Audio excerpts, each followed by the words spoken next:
भक्त शिरोमणि मीराबाई, महलों के त्याग से परमात्मा के मिलन तक की गाथा। राजस्थान की मरुभूमि, जो अपनी वीरता के लिए जानी जाती है, वहीं एक ऐसी प्रेम की धारा बही जिसने सदियों तक लोगों के हृदय को भिगो दिया।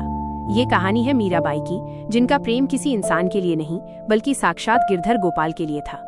बचपन और कृष्ण से नाता। मेड़ता के राजघराने में जन्मी मीराबाई बचपन से ही अन्य बालिकाओं से भिन्न थीं। जब वे बहुत छोटी थीं, उनके घर एक साधु आए। मीरा ने अपनी मासूमियत में उनसे पूछा, मेरा पति कौन होगा? साधु ने मुस्कुराते हुए उनके हाथ में श्री कृष्ण की एक छोटी सी मूर्ति थमाई और कहा, यही तुम्हारे पति हैं। मीरा ने उस बात को पत्थर की लकीर मान लिया। वे उस मूर्ति को नहलाती, सजाती और उससे घंटों बातें करती। उनके लिए कृष्ण पत्थर की मूर्त नहीं बल्कि एक जीवित सखा बन चुके थे। विवाह और वैराग्य का संघर्ष। समय के साथ मीरा का विवाह मेवाड़ के महाराजा राणा सांगा के पुत्र कुंवर भोजराज से हुआ। विवाह के बाद वे चित्तौड़ के महल पहुंची, लेकिन उनका मन महलों के रेशमी पर्दों में नहीं बल्कि कृष्ण की भक्ति में अटका रहा।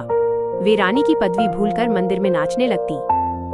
जब उनके पति भोजराज का असमय निधन हो गया तो उन पर दुखों का पहाड़ टूट पड़ा, लेकिन उन्होंने शोक नहीं मनाया।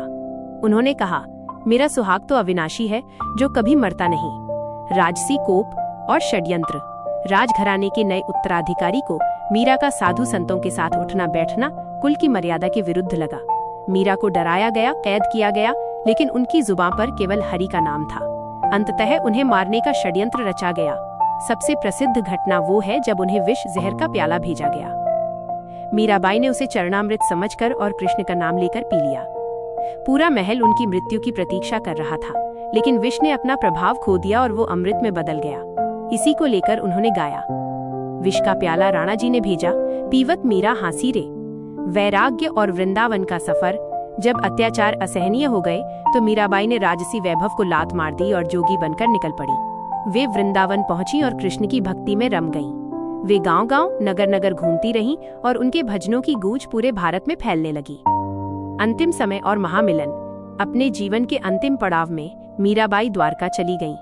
वहां वे रणछोड़ जी श्री कृष्ण के मंदिर में दिन रात कीर्तन करती थीं। कहा जाता है कि मेवाड़ के लोग उन्हें वापस लेने आए थे, लेकिन मीरा अब संसार में वापस नहीं जाना चाहती थीं। एक संध्या आरती के समय जब मंदिर में शंख और घंटों की गूंज थी, मीराबाई नाचते नाचते रणछोड़ जी की मूर्ति के हृदय में समा गईं।